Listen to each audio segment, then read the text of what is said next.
भाजपा के सलेमपुर सांसद रविंद्र कुशवाहा ने यूनान और इजरायल के मामलों पर भारत में बवाल करने वाले मुसलमानों को चेताते हुए कहा कि हिंदुस्तान में चैन से नहीं रहने वालों से केंद्र और प्रदेश सरकार सख्ती से निपटेगी। सांसद ने कहा कि कुछ लोगों की आदत है कि यूनान में कुरान के खिलाफ किसी ने कुछ कह दिया तो हिंदुस्तान में बवाल शुरू हो जाता है, दंगा शुरू हो जाता है। ऐसे लोग हिंदुस्तान में चैन से नहीं रहते, लेकिन इन्हें चैन से रखने का कार्य केंद्र और प्रदेश की सरकार कर रही है। उन्होंने इजरायल में हमास के आतंकवादी हमले को विश्व में मानवता को शर्मसार करने वाली सबसे बड़ी आतंकवादी घटना बताया।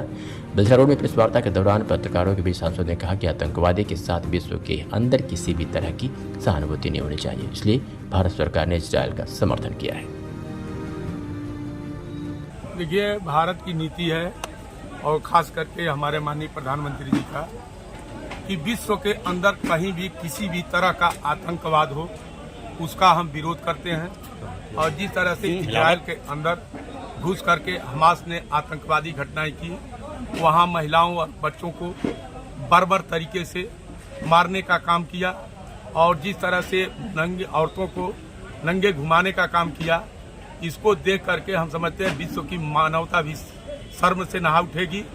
और इन सारी चीजों को देखते हुए आतंकवादियों के साथ विश्व के अंदर किसी भी तरह का कोई भी सहानुभूति नहीं होनी चाहिए।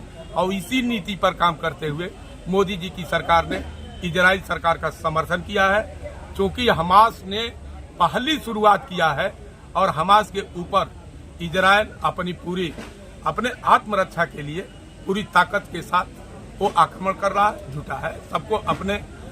सबको अपने स्वतंत्रता की रक्षा करने का अधिकार प्राप्त। यूनान में कुरान के खिलाफ किसी ने कुछ कह दिया तो हिंदुस्तान में बवाल शुरू हो जाता है, दंगा शुरू हो जाता है।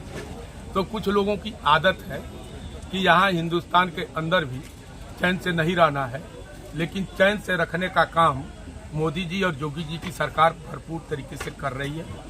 और जो लोग भी इस तरह के गलत मुद्दे को लेकर के और देश के अंदर अव्यवस्था पैदा करने का काम करेंगे, भारत सरकार और उत्तर प्रदेश की सरकार पूरी ताकत पूरी शक्ति के साथ निपटने का काम करेगी।